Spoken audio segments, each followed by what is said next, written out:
Bom dia a todos, um bom dia, boa tarde, boa noite para quem estiver assistindo esse vídeo posteriormente. Então, dando seguimento ao nosso estudo do livro No Mundo Maior, hoje a gente inicia o capítulo 14, né? Então, o André e o Calderaro haviam terminado um serviço, auxiliando outras pessoas, quando um assistente já conhecido de Calderaro veio ao seu encontro para falar de um caso que o próprio Calderaro também já conhecia. Como o André Luiz não fala o nome desse nosso amigo aqui, né? Então eu vou considerá-lo como amigo espiritual, só para facilitar aqui, né? Para a gente explicar. Então nós temos nesse capítulo tanto o amigo espiritual, nós temos o Calderaro, o André Luiz, e eles então vão tomar conta do caso do senhor Antídio, né, que é o senhor encarnado e que vai trazer então para a gente aqui, né, esses três amigos nossos, vai trazer aqui o esclarecimento sobre o caso dele. O senhor Antídio era uma pessoa que apresentava uma enfermidade, a qual a espiritualidade amiga atuou favoravelmente em seu benefício há 15 dias atrás, antes desse dia aqui. Porém, assim que ele se sentiu melhor, ele começou a frequentar lugares não muito elevados, durante a noite, durante as madrugadas, e por conta disso, vinculou-se de novo a perigosos elementos da sombra, com graves prejuízos para o trabalho socorrista. Antes, o Antídio se achava quase de todo louco, mas logo que ele se viu fortalecido, tornou a ingerir bebida alcoólica imprudentemente. A sede escaldante, provocada pela própria displicência e pela instigação dos vampiros vorazes, destruiu-lhe o sistema nervoso. A organização perispirítica, semi-liberta do corpo denso pelos perniciosos processos da embriaguez, povoava-lhe a mente de atrozes pesadelos, agravados pela atuação das entidades perversas que o seguem passo a passo. Na aula que vem, no domingo que vem, a gente vai falar melhor sobre essa questão dos vampiros, tá? Que ele também cita lá na frente, tá joia, pessoal? Aí o Calderaro pergunta, né? O Antídio estará em casa agora? Aí o amigo espiritual fala, não. Deixei-o ainda agora num centro menos digno, onde a situação do nosso doente tornou a características lamentáveis. O instrutor estudou o caso em silêncio durante alguns instantes e considerou: poderemos providenciar essa ajuda. Contudo, se da outra vez consistiu o socorro em restituí-lo o equilíbrio orgânico, no momento há de agir o contrário. Convém ministrar-lhe provisória e mais acentuada desarmonia ao corpo. Neste, como em outros processos difíceis, a enfermidade retifica sempre. Aí a gente dá uma paradinha aqui, né? Gente, vocês têm noção da importância dessa frase que ele acaba de falar aqui, né? Da enfermidade, que ela retifica sempre? Quantas e quantas vezes a gente acha que uma doença vem para o nosso mal? Vem para nos derrubar, ou veio a doença porque está com encosto, ou porque tem inimigos espirituais atuando. E, na verdade, a enfermidade organiza, ela realinha, ela reharmoniza, desde que eu tenha absoluta certeza de que Deus está no comando. E que Ele sabe de todas as coisas. E que se a enfermidade chegou para mim, é porque aquele momento era o que eu tinha que receber. A gente não sabe o que poderia ter acontecido com a gente se não fosse aquela enfermidade naquela hora. A gente não sabe quais os nossos caminhos que a gente poderia traçar, o que a gente poderia ter feito, se a gente poderia ter agravado ainda mais os prejuízos na nossa existência, não é mesmo? O senhor Leon Denis, ele fala no livro dele, né, O Problema do Ser, do Destino e da Dor, ele tem uma frase muito maravilhosa, que ele fala assim, ó: se nas horas das provas soubéssemos aproveitar, observar o trabalho interior, a ação misteriosa da dor em nós, em nosso eu, em nossa consciência, compreenderíamos melhor a sua obra sublime de educação e de aperfeiçoamento. Quando o Calderaro pergunta para o assistente amigo se ele estava de acordo, ele responde: perfeitamente. Você, Calderaro, é especialista em assistência e eu lhe acato as determinações. O que nos interessa é a saúde efetiva do infeliz irmão, que se entregou sem defesa aos reclamos do vício.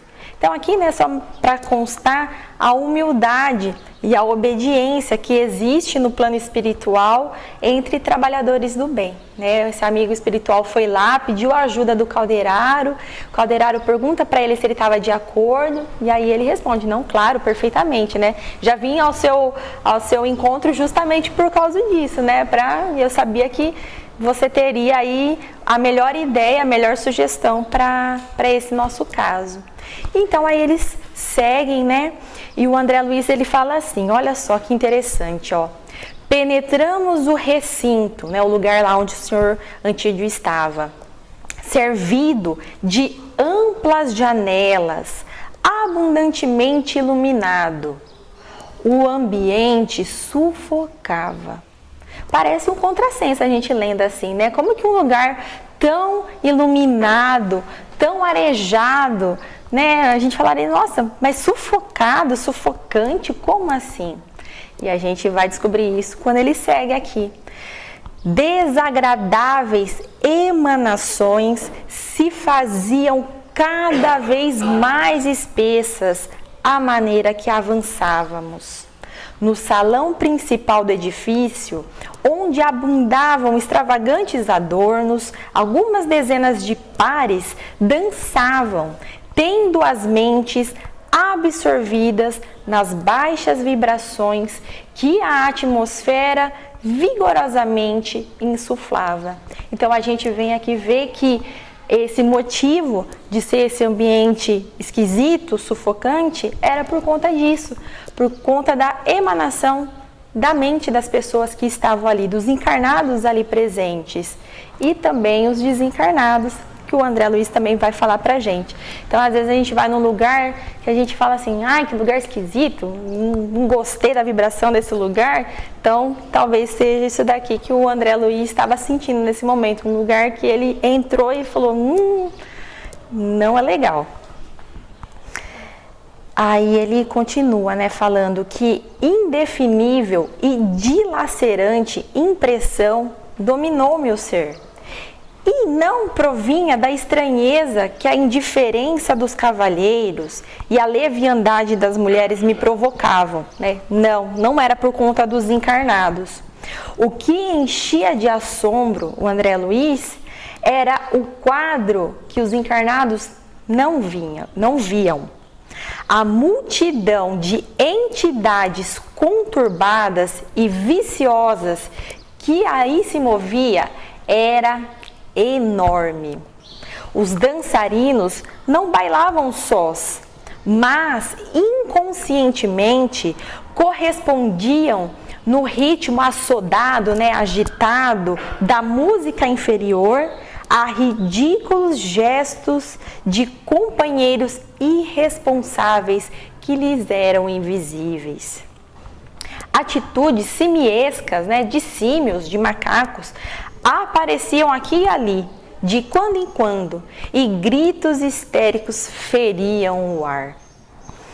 Aí a gente vai lá no Livro dos Espíritos, né, na questão 459. Influem os espíritos em nossos pensamentos e em nossos atos? Muito mais do que imaginais, né?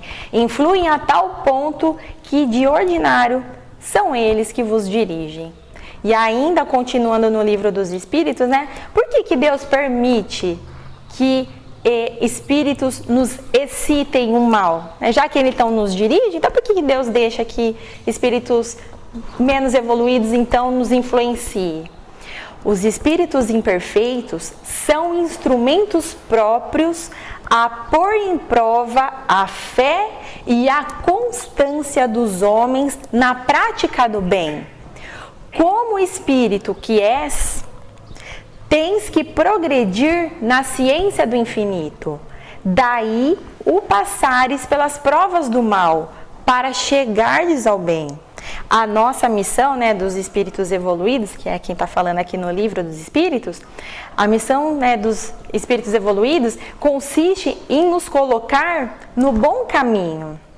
Se há sobre nós influências más, é porque as atrai, desejando esse mal para você mesmo. Porquanto os espíritos inferiores correm a te auxiliar no mal, logo que desejas praticar o mal. Mas outros também te cercarão, esforçando-se por te influenciarem para o bem, o que restabelece o equilíbrio da balança e te deixa senhor dos seus atos. E é assim então que Deus confia à nossa consciência a escolha dos caminhos que devemos seguir e nos dá então a liberdade de ceder a uma ou a outra influência contrárias ao que se exerce sobre nós. O caldeiraro mostrava-se habituado à cena, mas o André não se conformava com tudo que ele via. E aí ele pergunta para o caldeiraro: meu amigo, que vemos? Criaturas alegres, cercadas de seres tão inconscientes e perversos. Pois será crime dançar? Buscar alegria constituirá falta grave? Aí o orientador escuta pacientemente as indagações ingênuas, né, do André Luiz e ele esclarece. Que perguntas, André? O ato de dançar pode ser sim tão santificado quanto o ato de orar, porque a alegria legítima é sublime herança de Deus. Aqui, porém, o quadro é diferente. O bailado e o prazer nesta casa significam declarado retorno ao estado primitivo do ser, com agravantes viciação dos sentidos, pois são homens e mulheres dotados de alto raciocínio, mas assumindo atitudes que muitos símios, né, muitos macacos, talvez ficassem envergonhados. Ou seja, pessoal, a postura das pessoas ali presentes não era de confraternizar, de desenvolver habilidades na dança, não havia uma fraternidade. Pelo que o caldeiraro fala aqui pra gente, eles estavam interessados em se relacionarem de modo a atender às suas paixões inferiores. E ponto. Mais nada. Não tinha nada de elevado aqui. Todavia, esteja longe de nós, né, o caldeiraro continuando, esteja longe de nós qualquer recriminação. Lastimemo-los, simplesmente. São trânsfugas sociais e, na maioria, rebeldes à disciplina instituída pelos desígnios superiores para os seus trilhos terrestres. Muitos deles são profundamente infelizes, precisando da nossa ajuda e da nossa compaixão. Procuram afogar no vinho ou nos prazeres certas noções de responsabilidade que não logram esquecer. Fracos perante a luta, mas dignos de piedade, pelos remorsos e atribulações que os devoram. Eles merecem ser amparados fraternalmente. Então, esse é o ensino que o Calderaro deixa pra gente, né? Que a dor daqueles que se viciam, né? Existe dor naqueles que se viciam.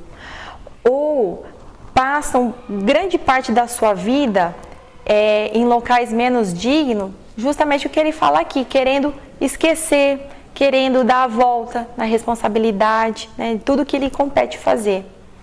Há sempre medo, há sempre insatisfações por N motivos e não nos cabe julgamento, apenas o amparo.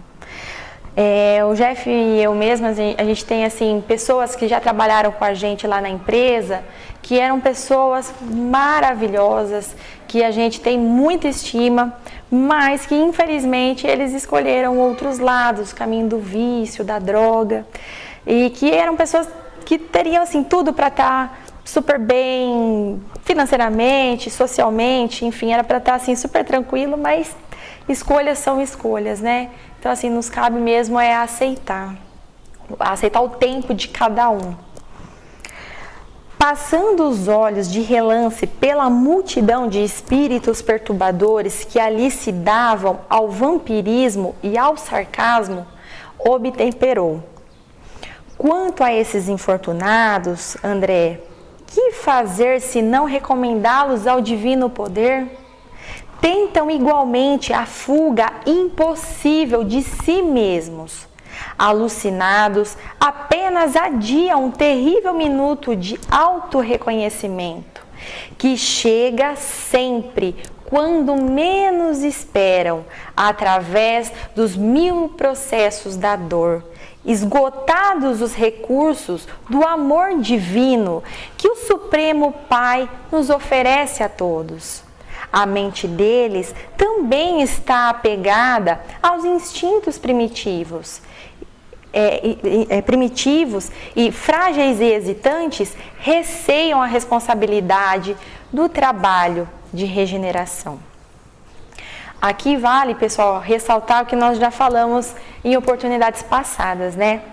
Não é o desencarne que garante a mudança de posição íntima, tá?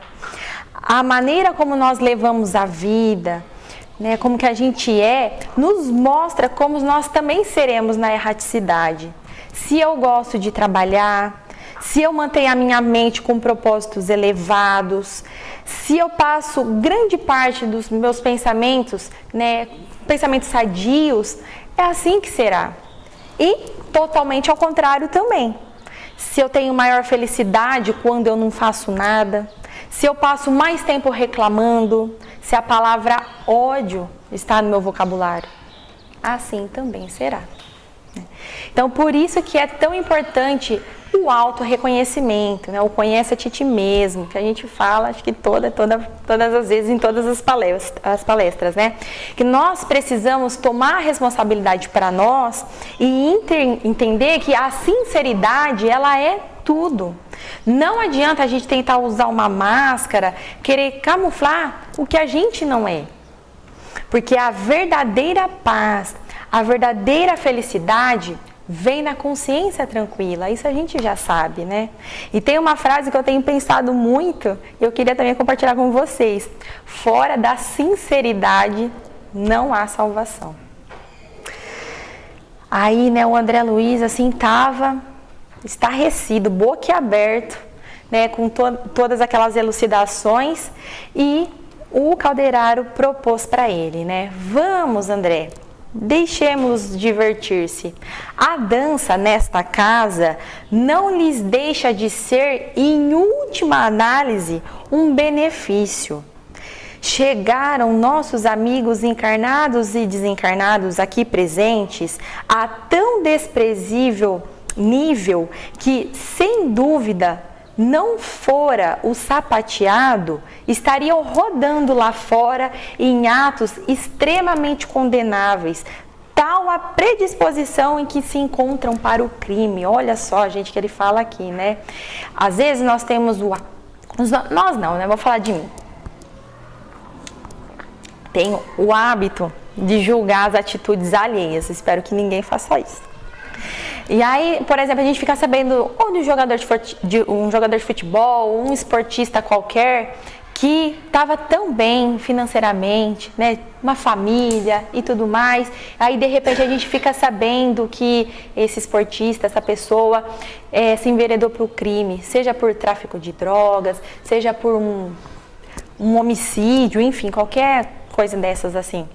E a gente fala assim, puxa vida, essa pessoa tinha tudo, mas por que foi fazer um negócio desse com a vida dele, com a existência dele, né? Foi para esse lado. E aí, pelo que o Calderaro fala aqui, a gente pode ter uma ideia que, na verdade, a pessoa já tinha essa tendência. E que, na verdade, se não fosse o esporte na vida dela, né, nesse caso que eu estou falando aqui, às vezes poderia ter sido uma existência muito pior e muito mais difícil, com muito mais débitos para si mesmo, né? Aí, como o Calderaro mesmo fala, né, que Deus se comisere de todos nós. Aí eles vão lá para o interior apressadamente, né, continuam entrando nessa casa aí de sapateado. Então aí o André, o Calderaro e o amigo, né, espiritual, eles entram numa sala pequena, abafada, em que o senhor Antídio, muito alcoolizado, ele tremia, ele mal conseguia se manter em pé. O amigo espiritual que o assistia fala que já fazia uma semana que ele tinha voltado a beber. Ou seja, se ele havia recebido a cura há 15 dias antes, ele aguentou ficar apenas uma semana sem bebida, né? Então, em uma semana, ele trouxe todos esses prejuízos que a gente vai acompanhar aqui. Enquanto o Calderaro aplicava o passe no senhor Antídio, o André nos descreve o quadro. Que o senhor Antídio, doente e desventurado, a despeito das condições precárias, reclamava sempre um copinho, mais e mais, né, que o rapaz do serviço trazia obediente. Tremiam-lhe os membros, denunciando-lhe o abatimento. Auge do suor lhe escorria da fronte e de vez em quando desferia gritos de terror selvagem. Em derredor, 4 entidades embrutecidas submetiam-no aos seus desejos. Empolgavam-lhe a organização fisiológica alternadamente uma a uma, revezando-se para experimentar a absorção das emanações alcoólicas, no que sentiam singular prazer. Apossavam-se particularmente da estrada gástrica, inalando a bebida, a volatilizar-se da cárdia ao piloro. A cárdia e o piloro, pessoal, são partezinhas que a gente tem dentro do nosso estômago. Então, a cárdia é mais aqui em cima e o piloro é mais aqui embaixo, né? Então, os seres desencarnados, menos evoluídos, têm necessidade de continuar a viver na mesma materialidade enquanto encarnados. É por isso que muitos têm frio, fome, dor e também a necessidade de manter os seus vícios. No caso aqui, pessoal, eles estão ingerindo bebida alcoólica a partir do estômago do companheiro encarnado. E por que eles bebem a partir do estômago e não bebem diretamente ali no copo, na garrafa que estava ali em cima? Porque por mais apegados à matéria que esses espíritos estejam, eles ainda assim estão numa dimensão diferente. Então, para conseguir absorver essas emanações alcoólicas, o que eles fazem? Eles utilizam o ectoplasma do médium. O ectoplasma, pessoal, falando bem rapidamente, que a gente não tem muito tempo aqui, mas ele está situado entre a matéria densa, né, entre o nosso corpo físico e a matéria perispirítica. É como se fosse um produto da emanação da alma pelo filtro do corpo. Quem deu esse nome, ectoplasma, foi o senhor Charles Richer, que ele era um médico e ele foi fundador na metapsíquica. A gente não vê a palavra ectoplasma nas obras de Kardec, porque ele desencarnou em 1869 e o senhor Richer ele só trouxe essa nomenclatura em 1922, tá certo? Lá no Pentateuco a gente vai ver o quê? Que Kardec chama de fluidos, né? Fluidos que ensejam efeitos físicos, é assim que ele trata o ectoplasma, né? Então, o ectoplasma é uma força nervosa que os seres humanos emanam. Ele é um fluido vital exteriorizado, tá certo? Gente, a gente vai dar uma paradinha aqui então, tá certo? A gente continua na semana que vem, tá joia? E a gente conta com todos vocês aqui novamente. Muita paz a todos e fiquem com Deus, tá?